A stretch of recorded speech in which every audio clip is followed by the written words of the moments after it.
Hello everyone, I welcome you all in this session which is specifically meant for English. Here we will learn each and every unit of English for class 10th in a laconic way. Laconic means simple, concise and clear way. Okay? So on this note, let's start this session. So the first one is a poem where the mind is without fear. Where the mind is without fear. अच्छा अभी ध्यान दो, वैर जो है word उसको देख के क्या लगता है, वैर एक प्लेस को डिनोट करता है ना। वैर जो है एक प्लेस को डिनोट करता है, जगह को। तो ये लाइन क्या बोलने की कोशिश कर रही है, जहाँ पे माइंड जो है, दिमाग जो है वो बिना फियर के हो, फियरलेस हो, बिना डर के हो। तो ये पोयम जो है वो एक्चुअल में एक प्रेयर है जो प्री इंडिपेंडेंस येरा के टाइम पे लिखा गया था। और ये किसने लिखा था, ये जो पोयम है वो रविंद्रनाथ टैगोर जी ने लिखी है ये पोयम। और ये बहुत ही खूबसूरत पोयम है। एक्चुअली ये एक प्रेयर है जो पोएट जो है वो गॉड से प्रे कर रहे हैं कि इंडिया उस वक्त कैसा था और वो कैसा देखना चाहते थे। मतलब उनकी विश क्या थी कि इंडिया कैसा दिखे इंडिपेंडेंस के बाद, इंडिपेंडेंस के बाद। पर इंडिया कैसा था उस वक्त, ब्रिटिशर्स के रूल में था। हाँ, तो फिर ये पोयम वही लिंक बताती है। तो हम इसको डिटेल में जानेंगे। जब ये सेशन एंड हो जाएगा तब आप कॉन्फिडेंट फील करोगे। मतलब क्या, आपको हर एक कॉन्सेप्ट अच्छे से समझ में आ जाएगा। और आप अगर एग्ज़ाम में बैठते भी हो और इस पोयम से कोई भी क्वेश्चन आता है तो आप खुद से उस पोयम के हर एक आंसर को लिख सकते हो, उतना आप में कॉन्फिडेंस होगा। तो चलो स्टार्ट करते हैं। पर उससे पहले आपको इस वीडियो को लाइक करना पड़ेगा, शेयर करना पड़ेगा और सब्सक्राइब करना पड़ेगा। और शेयर करो अपने फ्रेंड्स में कि सबको इसका एडवांटेज मिल सके, बेनिफिट मिल सके, क्योंकि पढ़ेगा भारत तभी तो बढ़ेगा भारत। तो चलो स्टार्ट करते हैं। ओके सबसे पहले स्टार्ट करने से पहले आपको ये इमेजेस दिख रही है रविंद्रनाथ टैगोर जी की गीतांजलि की, ये इमेजेस हैं। हाँ क्या, तो ये पोयम जो है एक्चुअल में गीतांजलि एक एंथोलॉजी है जिसमें से ये पोयम जो है ली गई है। ये एंथोलॉजी क्या होता है वैसे, कलेक्शन ऑफ पोयम्स को बोलते हैं एंथोलॉजी। हाँ, तो इनकी गीतांजलि जो बुक है वो एक एक्चुअल में एंथोलॉजी है जिसमें बहुत सारी पोयम्स है, जिसमें से ये एक पोयम है where the mind is without fear, उसमें से ली गई है और आपके यूनिट 1 में इसको इंक्लूड किया गया है। तो हम इसी पे ज़्यादा से ज़्यादा फोकस करेंगे। सबसे पहले जानते हैं where the mind is without fear. अभी समझ लो, एक एग्जांपल देती हूँ आपको। हाँ क्या, समझ लो स्कूल में एक बच्चा है। हाँ, वो एकेडमिक्स में अच्छा परफॉर्म करता है, उसकी मतलब उसकी कोई कंप्लेन नहीं है। अच्छा, मतलब पढ़ाई में भी अच्छा है, सब चीज़ में अच्छा है, आउटडोर स्पोर्ट्स वगैरह सब चीज़ में अच्छा है वो। पर एक दिन क्या होता है पता है, कि ना कुछ बच्चे जो उससे सीनियर होते हैं ना उसको बुली करने लगते, हैरास करने लगते। तो फिर ऐसे में क्या होता है पता है, कुछ स्कूल जाने का मन नहीं करता, वो स्कूल स्किप करने लगता है। ऐसे में उसका एकेडमिक परफॉर्मेंस जो बहुत अच्छा था वो लो होते जाता है। हाँ, स्किप करने की वजह से वो किसी से कुछ बोलता भी नहीं है, कुछ भी नहीं। ऐसे में उसका परफॉर्मेंस बहुत लो होते जाता है और वो डिप्रेशन में जाता है। अच्छा, अभी इस स्टोरी के अंदर एक चीज़ बताओ कि ऐसी क्या चीज़ है जिसकी वजह से वो बच्चा, उसका परफॉर्मेंस भी लो होते जा रहा है और वो डिप्रेशन में भी जा रहा है, डिप्रेस भी होते जा रहा है। कुछ हो नहीं रहा है, जा भी नहीं पा रहा है स्कूल में, उससे वो हिम्मत ही नहीं हो रही है कि वो स्कूल जाए हर एक दिन।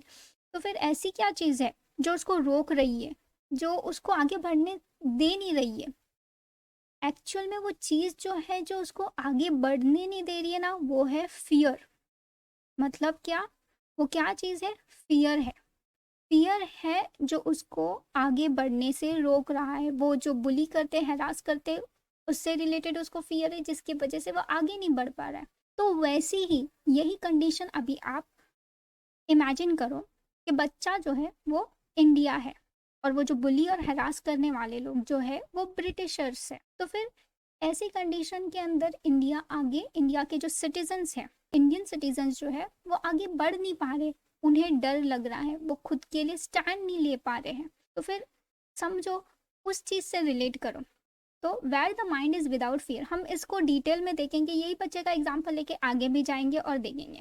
तो चलो हम अपनी नेक्स्ट स्लाइड पे जाते हैं और देखते हैं कि पोयम में आखिर क्या बोलने की कोशिश हो रही है, पर उससे पहले पोयम के ऊपर जाने से पहले और डीपली हम लोग अंडरस्टैंड करने से पहले हम पोएट के बारे में जानते हैं, रविंद्रनाथ टैगोर जी के बारे में जानते हैं। तो चलो सबसे पहले रविंद्रनाथ टैगोर जी के बारे में देखते हैं। रविंद्रनाथ टैगोर जी जो है उनका बर्थ जो है वो 1861 में हुआ। 1861 से 1941 के बीच तक उनका बहुत ज़्यादा सपोर्ट रहा है भारत के इंडिपेंडेंस के लिए। इन्होंने बहुत कंट्रीब्यूट किया है, अ ग्रेट सोल। तो देखते हैं क्या। Rabindranath Tagore was the author of Gitanjali. He became the first non European to win the Nobel Prize in literature in 1913।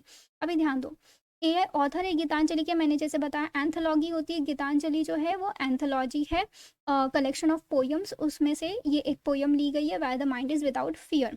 तो ये पहले नॉन यूरोपियन है जिन्होंने नोबेल प्राइज जीता है लिटरेचर में, और वो 1913 में जीता है। नोबेल प्राइज लिटरेचर का बहुत ही प्रेस्टिजियस प्राइज है। हाँ, और ये पहले नॉन यूरोपियन रह चुके हैं जिन्होंने ये प्राइज जीता है 1913 में, वो भी।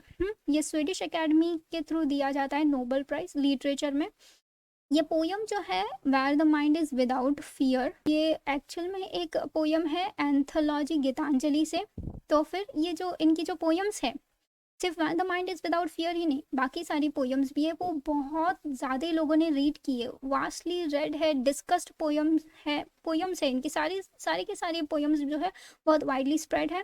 सब लोगों ने इन्हें इसे पढ़ा है, सराहा है, बहुत लोगों में स्प्रेड है। तो ये सबसे पहले तो बंगाली में कंपोज की गई थी, पर इसको उन्होंने बाद में जो है इंग्लिश में ट्रांसलेट किया, और जिसे नोबेल प्राइज़ मिला लिटरेचर में 1913 में। मे बी 1912 में इसे इंग्लिश में ट्रांसलेट किया गया, और 1913 में इसे नोबेल प्राइज़ मिला लिटरेचर में, इस बुक को। तो टैगोर जो है वो इंडिया में कब से थे, जब ब्रिटिशर्स रूल कर रहे थे तब से। तो फिर ध्यान रखना, ये पोयम जो है वो कब की है, प्री इंडिपेंडेंस येरा के टाइम की है। मतलब ये पोयम जो है वो इंडिया के इंडिपेंडेंस से पहले की है। हाँ क्या, दरअसल ये पोयम जो है ना वो एक तरीके का प्रेयर है, मतलब एक प्रेयर है, एक विश है पोएट की, जो वो प्रे कर रहे हैं गॉड से कि कैसा इंडिया था उस वक्त, और वो कैसा इंडिया देखना चाहते थे। मतलब क्या सिर्फ ब्रिटिशर से फ्रीडम मिलना ही हमारा एक गोल था? नहीं, पोएट का बोलना है कि सिर्फ फ्रीडम ही नहीं ब्रिटिशर्स से, और भी ऐसी चीज़ें हैं इंडिया में जिसे हमें फाइट करना है। और वो अपील करते हैं गॉड से कि सोशल, एजुकेशनल, इकोनॉमिक फ्रीडम भी मिले इंडियन सिटीजन्स को। So let's move to the next slide. Okay, poem की तरफ जाने से पहले हम लोग ग्लॉसरी देख लेते हैं। सबसे पहला जो वर्ड है वो नैरो डोमेस्टिक वॉल्स है। देखो वर्ड से ही पता चलता है कि किसी चीज़ का, नैरो मतलब छोटा, वॉल मतलब डिवीजन क्रिएट करती है। तो मतलब क्या, इन कंट्री में ऐसी ऐसी छोटी छोटी दीवारें हैं, छोटी छोटी ऐसी चीज़ें हैं जो डिवाइड कर रही है हमें, मतलब लोगों को डिवाइड कर रही है, रिलीजन के बेस पे, कास्ट के बेस पे, कलर के बेस पे, क्लास के बेस पे। ये सोसाइटी में ही नहीं हो रहा है, between countries of the world ये सभी जगह हो रहा है। तो ये नैरो डोमेस्टिक वॉल्स जो है वो इसका मतलब है। अच्छा, नेक्स्ट वर्ड क्या है, टायरलेस स्ट्राइविंग। टायरलेस मतलब बिना थके, स्ट्राइव मतलब स्ट्राइव करना। तो continuously, continuous efforts and struggle मतलब कंटिन्यूसली, लगातार कोशिश करते रहना, स्ट्रगल करते रहना जब तक हमें सक्सेस नहीं मिलती। मतलब जब तक हमें अपना एम नहीं मिलता, हमारा गोल नहीं मिलता, तब तक हम कंटिन्यूसली एफर्ट्स, स्ट्रगल कर रहे हैं, tireless striving. Okay, next word क्या है, स्ट्रेचेस इट्स आर्म। स्ट्रेच मतलब अपना आर्म आगे बढ़ाना। इसका मतलब क्या होता है, नॉर्मली देखा जाए स्ट्रेचेस इट्स आर्म मतलब अपना आर्म स्ट्रेच करना। मतलब क्या, हम एम कर रहे हैं, हम एम कर रहे हैं अपना गोल अचीव करने के लिए। तो स्ट्रेचेस इट्स आर्म मतलब aims at achieving a goal. Dead habit, अभी ध्यान देना, डेड मतलब क्या, मरा हुआ। हैबिट मतलब क्या, आदतें। मतलब क्या, मरा हुआ नहीं, डेड मतलब खराब आदतें। डेड मतलब खराब आदतें, मतलब ऐसी ट्रेडिशंस और रिचुअल्स, कस्टम्स, मतलब ट्रेडिशनल रिचुअल्स और कस्टम जो कि पुरानी है। पर पुरानी ट्रेडिशनल रिचुअल्स और कस्टम्स अच्छी होती है, पर कुछ कुछ पुरानी रिचुअल्स और कस्टम्स ऐसी है जो हार्मफुल है, जो गलत है, जो हमें डिवाइड कर रही है, जो गलत है, जिसे हटाने की ज़रूरत है, उसे डेड हैबिट बोला गया। अभी ध्यान देते हैं, ever widening. Ever widening, ever मतलब क्या होता है, लगातार, फॉर एवर। वाइडनिंग मतलब बढ़ता हुआ, मतलब ब्रॉडन हो रहा है। तो एवर मतलब for ever, broadening means outlook. Outlook का मतलब क्या होता है? आउटलुक मतलब होता है नज़रिया, मतलब हमारा नज़रिया हमें ब्रॉडन करने की ज़रूरत है। हाँ, मतलब हमेशा हमें अपना नज़रिया ब्रॉडन करना चाहिए, लॉजिकल सोचना चाहिए, समझा? अभी okay, heaven of freedom, next word क्या है? Heaven of freedom. ध्यान देना इस वर्ड को, क्योंकि यही सारी ग्लॉसरीज के जो वर्ड्स है वही इंपॉर्टेंट वर्ड्स है जो हर एक लाइन के अंदर दी गई है और जिसे हम हर एक लाइन का मीनिंग डिकोड कर सकते हैं। ओके, हेवन ऑफ फ्रीडम मतलब हेवन का मतलब क्या होता है? पैराडाइज, जन्नत।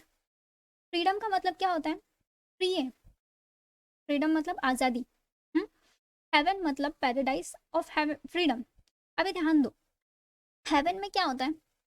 हेवन में सारी चीज़ें अच्छी अच्छी होती है, कुछ खराब नहीं होता है, सब चीज़ अच्छी होती है, दिखने में भी अच्छी होती है और एक्शन में भी अच्छी होती है। लोगों की सोच भी वहाँ पे अच्छी होगी, थॉट्स भी अच्छे होंगे, लोग अच्छा बोलेंगे, समझा ना? तभी तो हेवन बोला जाएगा। अगर हेल के अंदर थोड़ी ना बोलते ना, हेवन के अंदर अच्छे लोग जाते हैं, हेल के अंदर बुरे लोग जाते हैं। हाँ, तो हेवन के अंदर अच्छे लोग जाते हैं मतलब वो लोग अच्छा बोलेंगे, एक दूसरे के बारे में अच्छा सोचेंगे, अच्छे कर्म हो गए उन लोग के, अच्छे डीड्स हो गए। तो फिर वो हेवन ऑफ फ्रीडम का मतलब क्या है? ऐसी कंडीशन जिसमें टोटल फ्रीडम रहेंगी। पर कौन सी फ्रीडम रहनी चाहिए?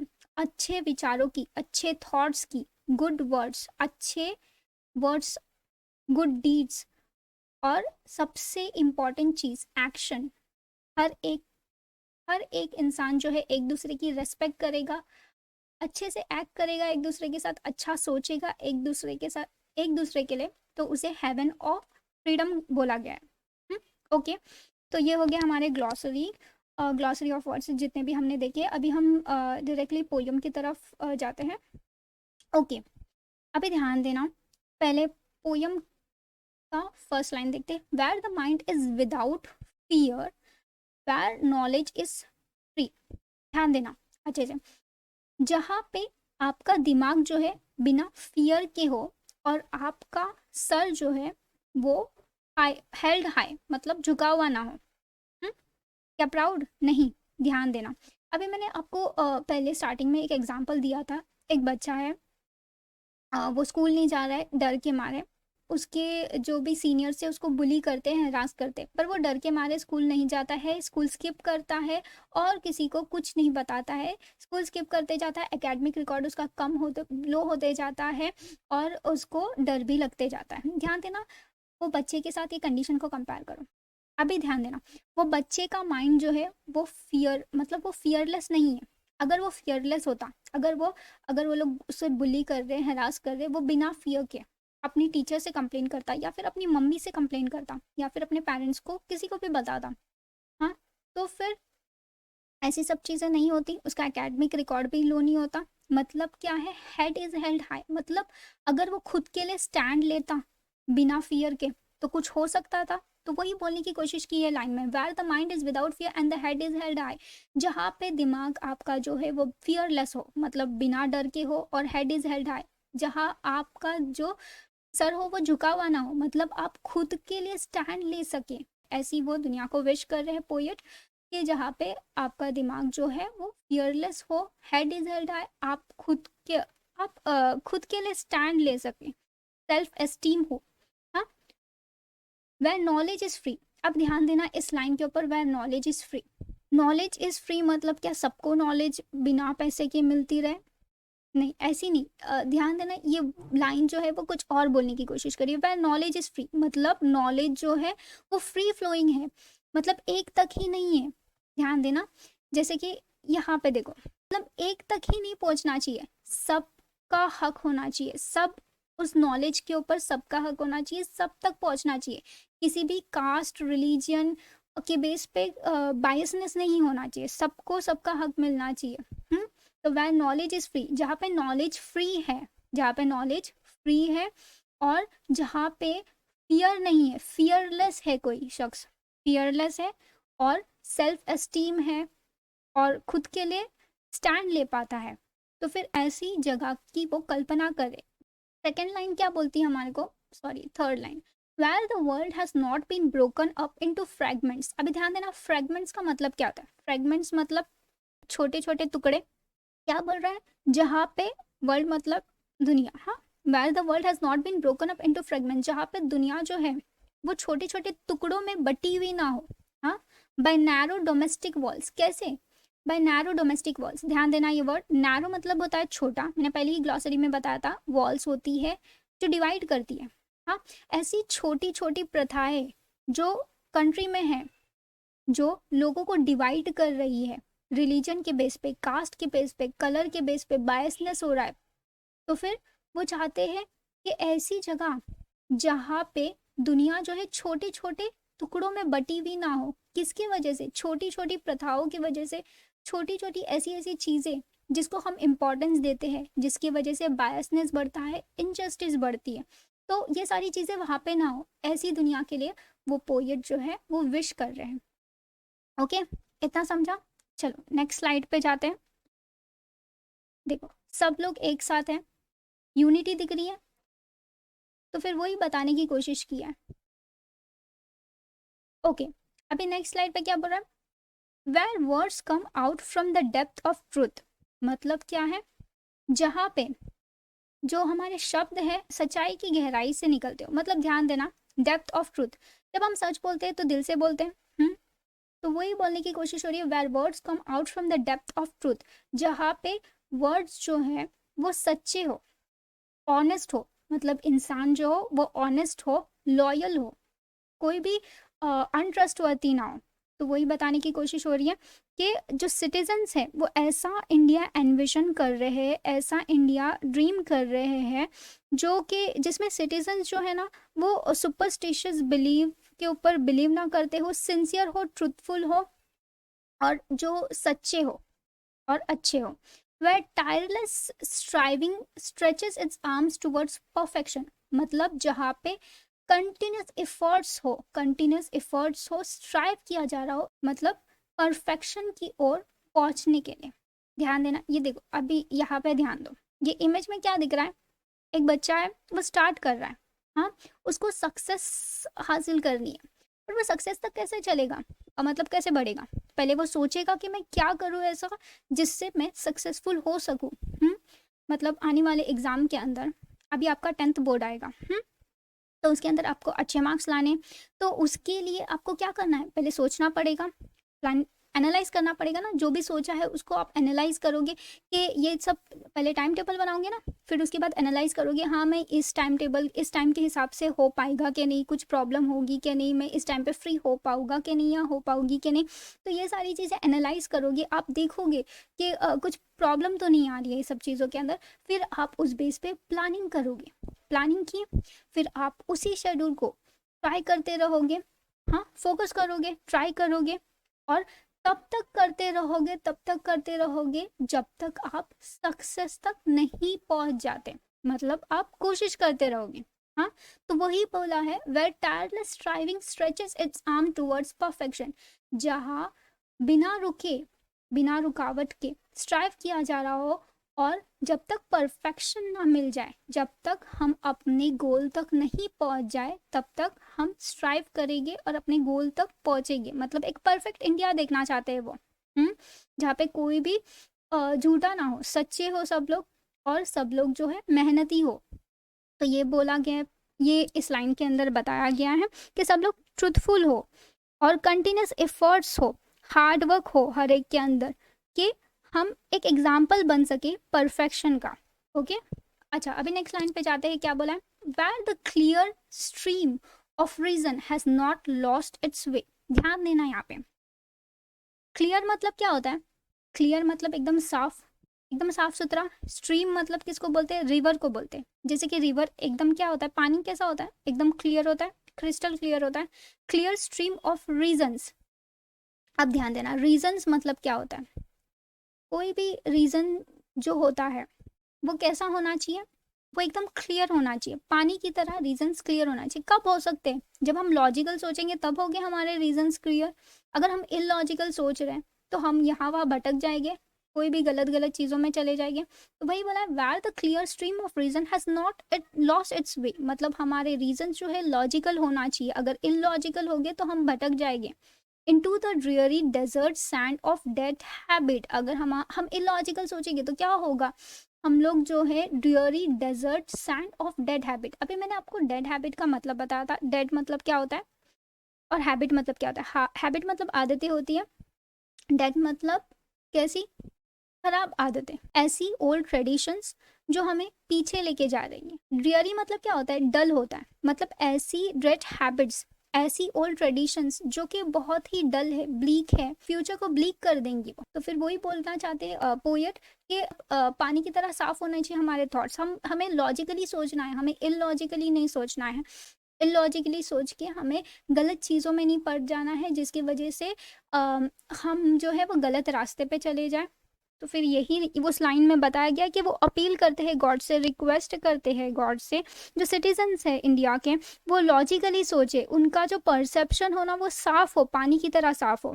वो लोग लॉजिकली सोचेंगे ना तो फिर है ना वो लोग है ना कस्टम्स या फिर ब्लाइंड सुपरस्टिशियस बिलीफ जो होते हैं ना, पुरानी घिसी पिटी सोच, उसमें वो लोग उलझ के नहीं रह जाएंगे अगर लॉजिकली सोचेंगे तो। ओके, यही बताया गया इसके अंदर। आगे बढ़ते हैं। देखो, लॉजिकली सोचना है, इलॉजिकली नहीं सोचना है। ओके, ये स्लाइड में क्या पता है, where the mind is led forward by thee into ever widening thought and action. Thee का मतलब क्या होता है, ओल्ड इंग्लिश में इसको यू बोलते हैं। क्या बोलते हैं, यू बोलते हैं। Okay, where the mind is led forward by you into ever widening thought and action. यहाँ पे ये लाइन क्या बोलने की कोशिश करिए, आपका दिमाग जो है ना वो ऐसे थॉट और एक्शन की तरफ बढ़े जो कि प्रोग्रेसिव हो, मतलब जो आपको सक्सेस की तरफ लेके जाए, ना कि सक्सेस से पीछे लेके आए। आपका दिमाग जो है वो ऐसी दिशा में आगे बढ़े जो कि वाइडनिंग हो, मतलब जो आपके नज़रिए को वाइडन करे, मतलब आपके थॉट्स और एक्शन प्रोग्रेसिव होना चाहिए। तभी आप इनोवेटिव बनोगे, तभी आप आगे बढ़ सकेंगे। तो वही बताया लाइन में, where the mind is led forward by you into ever widening thought and action. Next line को देखते हैं।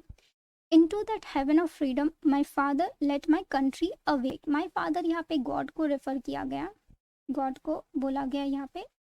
Into that heaven of freedom, my father let my country awake. अभी ये awake मतलब जगाना होता है, मतलब क्या इंडिया सो रहा है। हाँ, इस लाइन में यही बताया गया है। यहाँ पे जो है पोएट जो है वो क्या बोल रहे हैं, इंडिया जो है वो एक गहरी नींद में है, डीप स्लीप में है। मतलब ये जो गहरी नींद में जो सोए है उसे जगाने की ज़रूरत है। क्यों? क्योंकि ये गहरी नींद जो है वो हमारे प्रोग्रेस को हैम्पर कर रही है, मतलब रुकावट बन रही है। ये गहरी नींद हमारे प्रोग्रेस के बीच में आ रही है। तो इंडिया को इस गहरी नींद से जगाने की ज़रूरत है। और वो जब जगे तो ऐसे हेवन ऑफ फ्रीडम में जगे। हेवन ऑफ फ्रीडम मैंने जैसे कि कहा कि क्या वहाँ पे सब लोग एक दूसरे के बारे में अच्छा सोचते होंगे, सबके एक्शंस अच्छे होंगे, वर्ड्स अच्छे होंगे, एक दूसरे की हेल्प करते होंगे। तो क्या चाहते हैं पोएट कि मेरी कंट्री जो है वो ऐसे हेवन ऑफ फ्रीडम में जगे जहाँ पे मेरी कंट्री जो है प्रोग्रेस करेगी, अच्छा सोचेंगी, एक दूसरे के बारे में गलत नहीं सोचेंगी, एक दूसरे की हेल्प करेगी, बायसनेस नहीं होगी, इनजस्टिस नहीं होगी। तो ऐसा भारत, इंडिया वो एनविजन कर रहे, ड्रीम कर रहे। और आप देख भी सकते हैं यहाँ पे कैसा प्रोग्रेसिव इंडिया दिखाने की कोशिश की गई है। मतलब सब जगह पे प्रोग्रेस दिखाया गया है। इधर पे मेट्रो है, टेक्नोलॉजी है, तो सब जगह से बच्चे एजुकेशन सबको मिलना चाहिए इक्वली, लड़का लड़की, ये सब चीज़ों में बायसनेस नहीं होनी चाहिए। फार्मर्स के लिए अच्छी पॉलिसीज रहनी चाहिए, हम ओल्ड प्रैक्टिसेस पे ना डिपेंड करें, इनोवेशन आए सब चीज़ों के अंदर। तो ये सारी चीज़ें बताई गई है पोयम के अंदर, सारी चीज़ें बताई गई है। तो ये बहुत ही ब्यूटीफुली इन्होंने ये पोयम लिखी है। और बोला जाता है ये पोयम जो है वो 2010 में बराक ओबामा जो हमारे देश में आए थे तब उन्होंने इस पोयम की कुछ लाइंस बोली थी। ये बहुत ही ज़्यादा इंडिया के लिए प्राउड की बात है। ओके, तो यहाँ पे हमारा यूनिट 1 का जो फर्स्ट पोयम है, where the mind is without fear, written by Rabindranath Tagore ji, तो ये यहीं पे ख़त्म होती है। आपने अगर मेरे चैनल को लाइक नहीं किया है और सॉरी मेरी वीडियो को लाइक नहीं किया है तो लाइक कर दीजिए और मेरे चैनल को कंटिन्यूस लर्निंग को सब्सक्राइब करें कि ऐसे और वीडियोस आपको देखने मिले टीचिंग के। ओके, सो नेक्स्ट वीडियो में मिलते हैं। Thank you, have a nice day.